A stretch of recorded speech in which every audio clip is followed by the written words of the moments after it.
Gracias por continuar junto a nosotros en la primera emisión de Informa TVX. Soy Carlos Monterrosa y como lo había anticipado en el segmento de entrevista de este viernes 3 de marzo, cerramos semana abordando el tema del diagnóstico de la información pública a nivel municipal. Ya está conmigo Ramón Villalta, director ejecutivo de la Iniciativa Social para la Democracia. Bienvenido, Ramón, qué gusto. Muchas gracias por la invitación.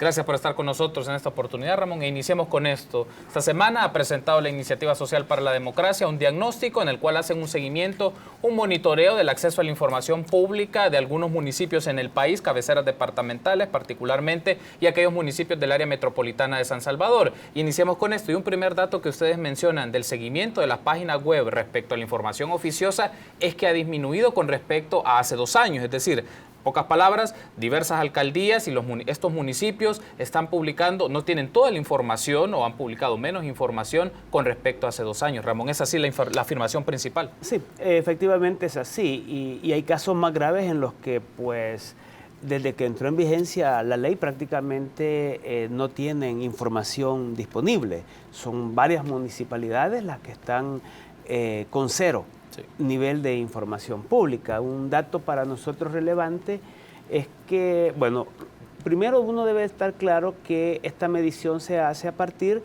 de la información que tienen disponible en su sitio web, que de acuerdo con la Ley de Acceso a Información Pública la deben de publicar. Nadie tiene por qué solicitarles la información, sino que por ley la tienen que hacer disponible a la población salvadoreña.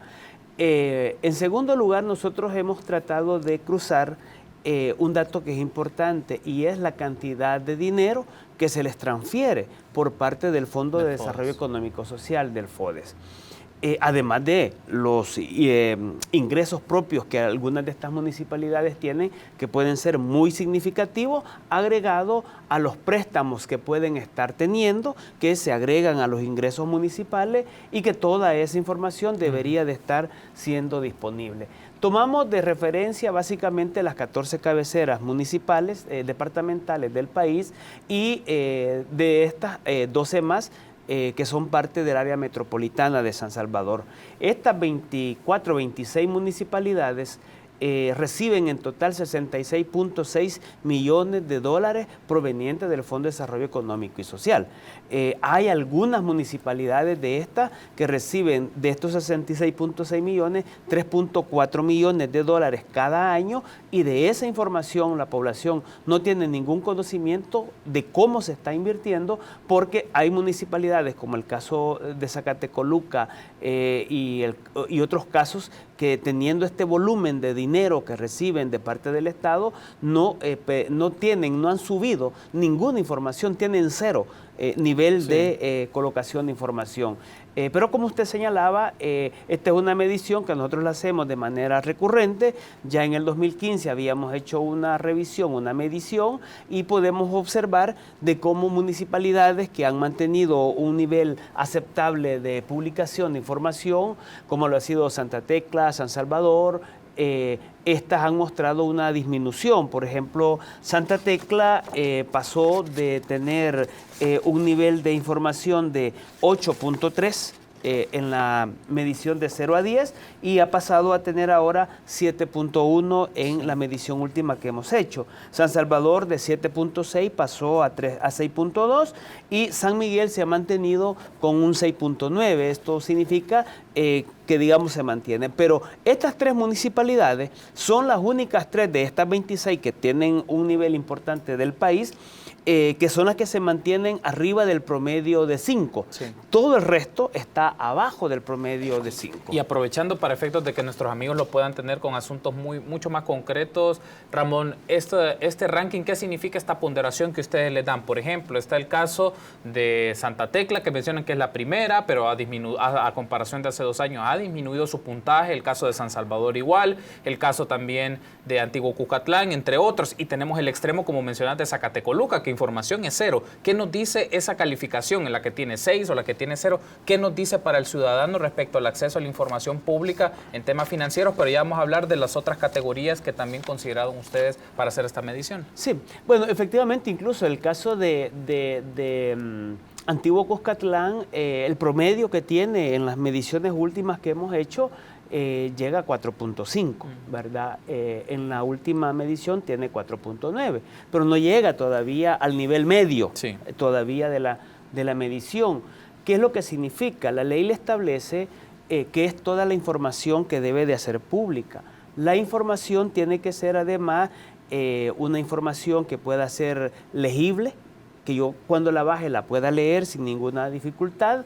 De preferencia no deberían de ser PDF, pero bueno, si es un PDF, que ese PDF pues no tenga dificultades para el momento de la lectura. En segundo lugar, es una información que tiene que ser actualizada, porque puede decir que tiene el presupuesto, pero es el presupuesto del 2014, pero a mí no me sirve el presupuesto del 2014, me sirve el del 2017. Por razones históricas, a mí me interesa tener, si está 2017, 2016, 2015, 2014, por lo menos de todos los años en que ha entrado en vigencia la ley.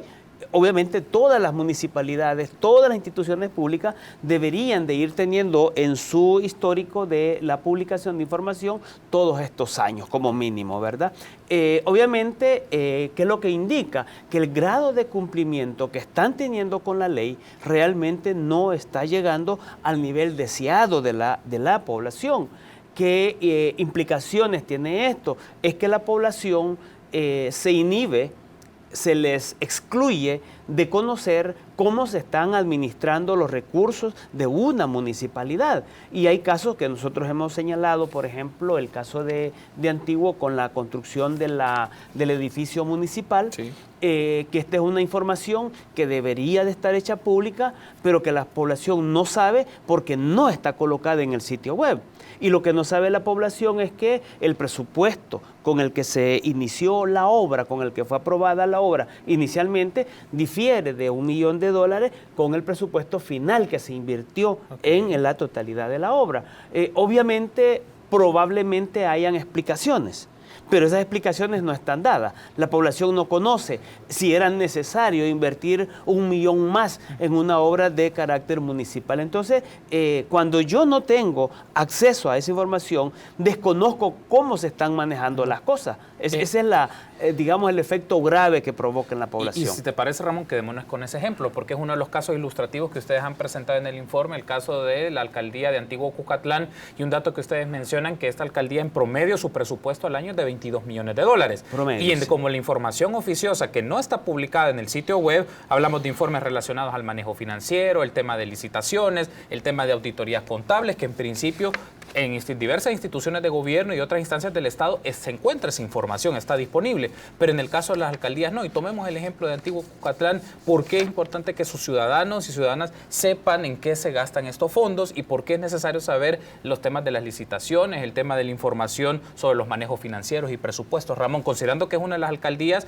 paradójicamente, con mayor índice de desarrollo humano, o por lo menos las mediciones así lo ponen, y es uno de los municipios, por no decirlo así, el municipio más rico de este país. Efectivamente. Yo creo que ese es el tema, uno de los temas importantes, ¿no? Que cuando se trata de un municipio que administra una cantidad importante de recursos, pero si uno dice, bueno, $22 millones en un año, quiere decir de que si uno suma los 22 de este año, los 22 del año pasado, los 22 del anterior y nos vamos hacia atrás, teniendo en cuenta que esta es una municipalidad que tiene 28 años acumula ya de ser gobernada por el mismo partido político y por la misma persona al frente de la municipalidad, pues obviamente esta persona ha tenido acceso a administrar una cantidad de dinero que sobrepasarán los 200 y pico millones de dólares. Esto significa que tiene una alta responsabilidad pública de tener que garantizar la información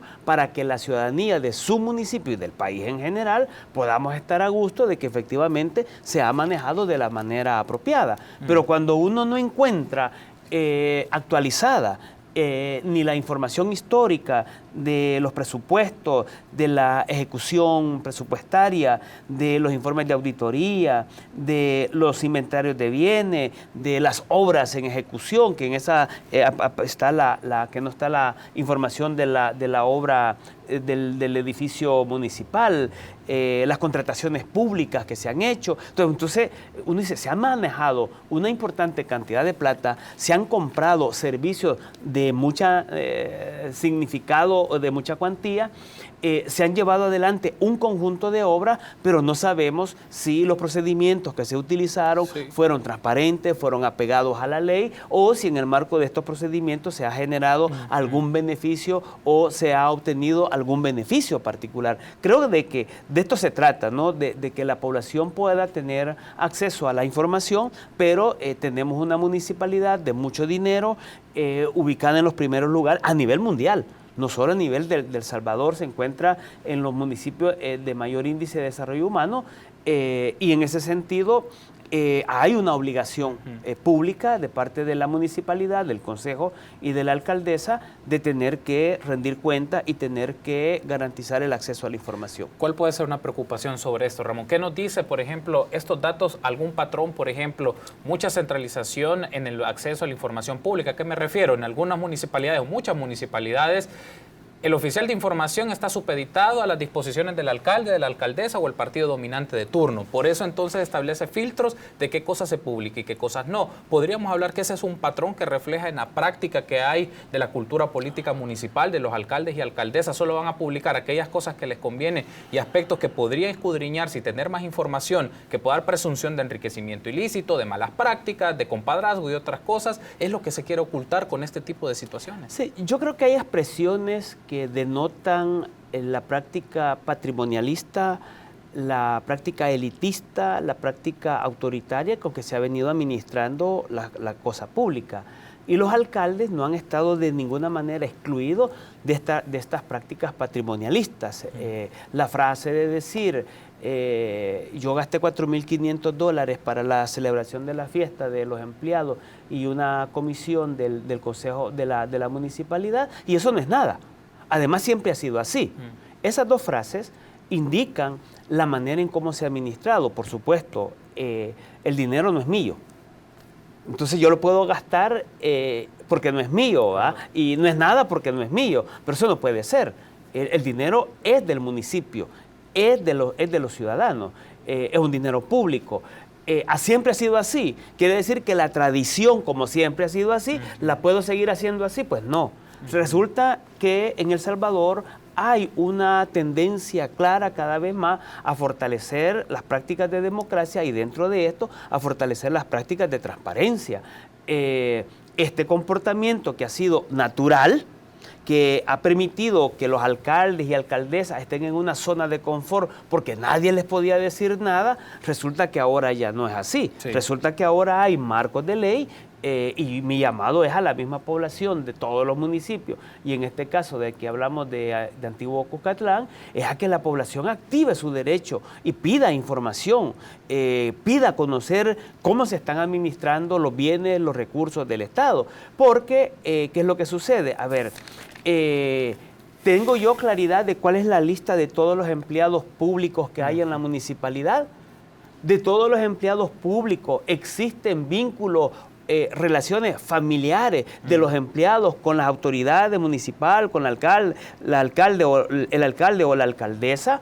En las comisiones que yo creo, las personas que yo nombro en las comisiones, como la comisión de las fiestas patronales, estas personas tienen algún vínculo familiar con la autoridad municipal, por ejemplo. Eso es importante, porque estas personas llegan a tomar decisiones que se vinculan con el manejo de recursos públicos. Nuevamente volvemos al manejo de recursos, y esto puede ser que genere beneficio en momentos de contratación de empresas, digamos, tomo de ejemplo el comité de fiestas patronales. Ese comité, con toda seguridad, tiene que ver con la asignación de puestos, con la contratación de las empresas que van a llevar adelante la celebración de la elección de la reina del municipio. Bueno, todo eso implica recursos. ¿Quién toma la decisión? ¿Se benefician personas vinculadas con las personas funcionarias públicas o no? Sí. Si yo no tengo información, si yo no conozco quiénes son todas esas personas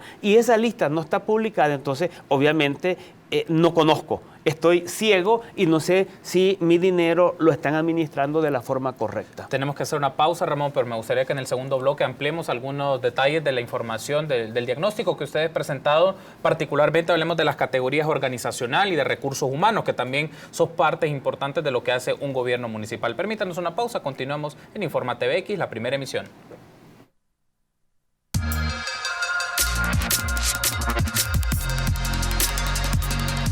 Continuamos en la entrevista de la primera emisión de Informa TVX, viernes 3 de marzo. Me acompaña Ramón Villalta, director ejecutivo de ISD, y estamos hablando en esta oportunidad del diagnóstico de la información pública a nivel municipal. Retomando entonces, Ramón, lo que hablábamos en el segmento anterior, también este diagnóstico abordó, además de las finanzas, del espacio financiero, de una gestión municipal, también hablemos un poco del tema organizacional y de recursos humanos. Creo que es importante, a veces se obvia este tema organizacional porque ahí se toman decisiones o se hace planificación o formulación presupuestaria, se traslapan.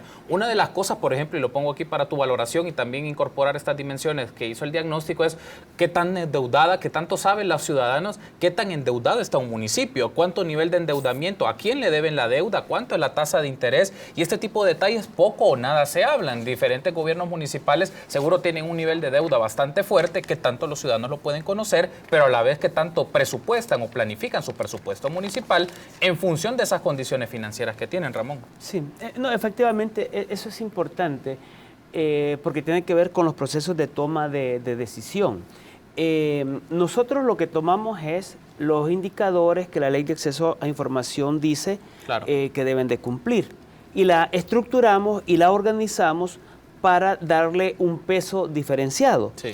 La información organizacional tiene que ver que esté publicado el organigrama, que esté publicado todo lo relacionado a la organización de la municipalidad.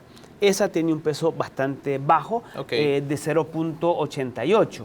Luego viene recursos humanos, que solo tiene un peso de 0.7 del total de 10. Sí. Del total de 10.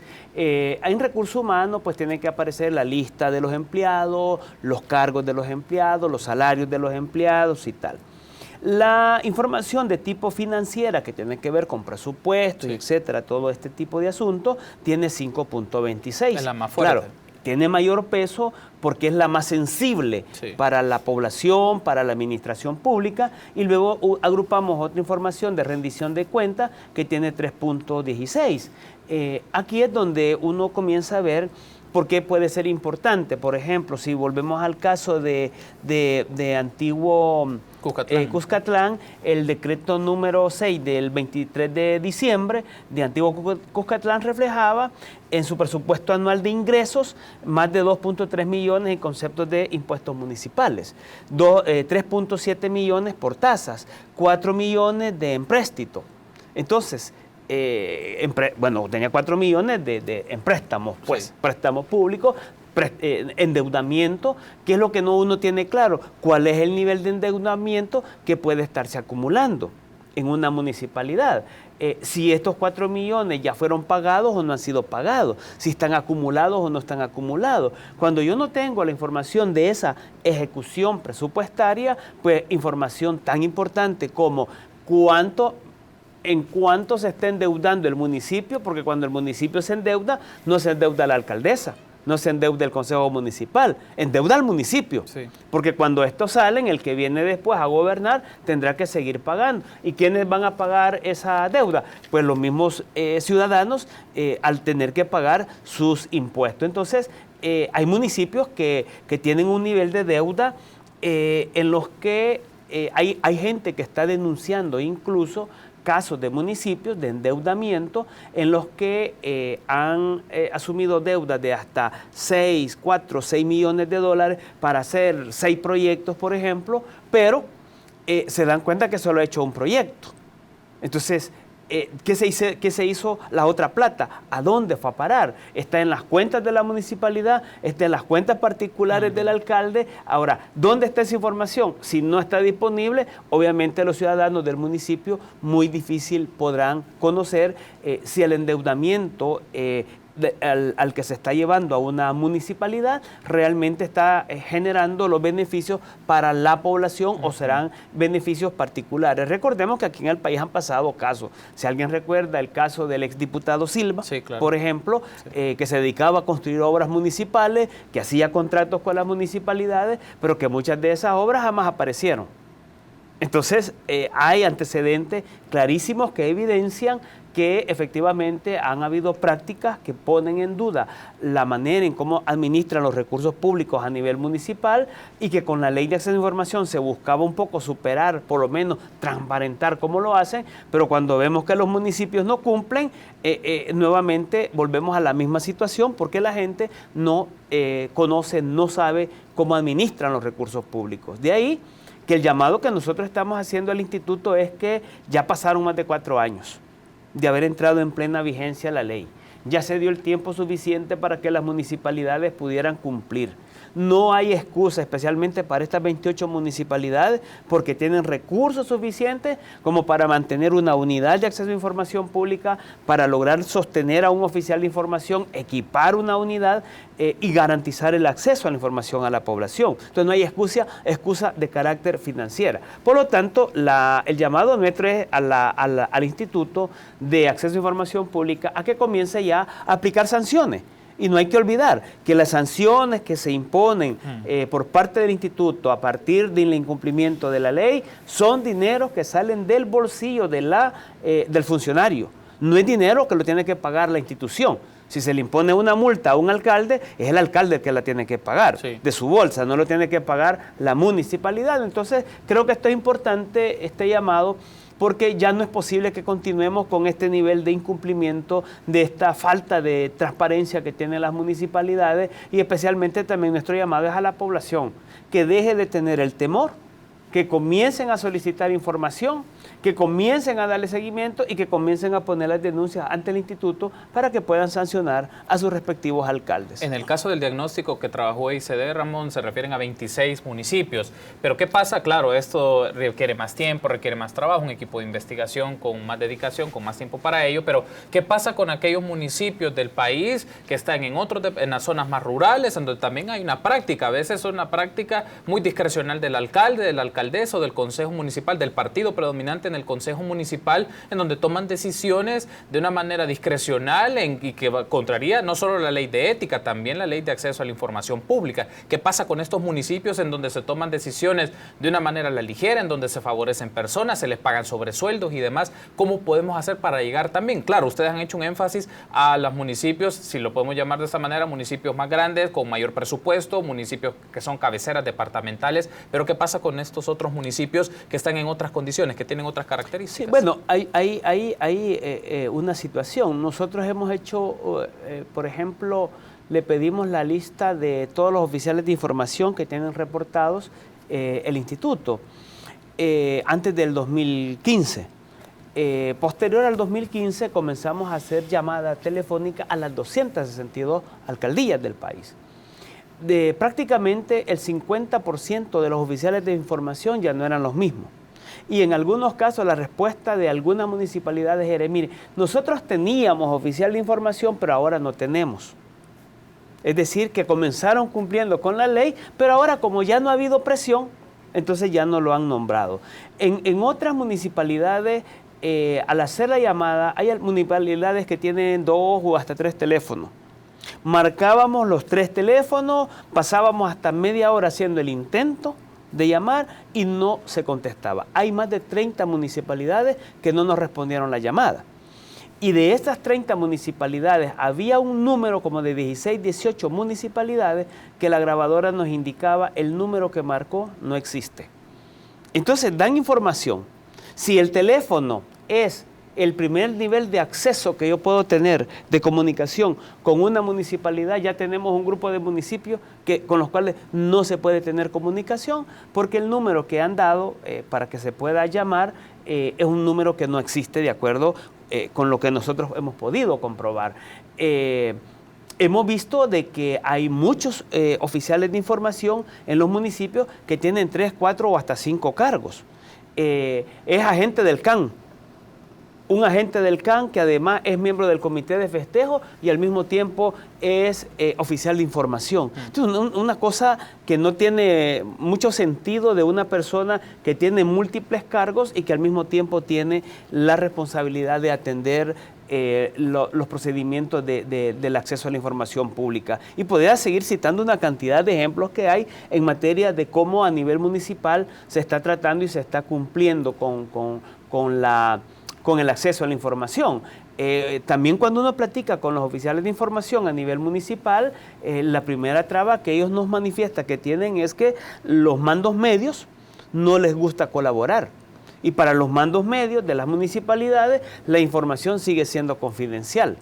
Es decir, es un principio que se ha eliminado del vocablo de la administración pública porque la confidencialidad es la excepción.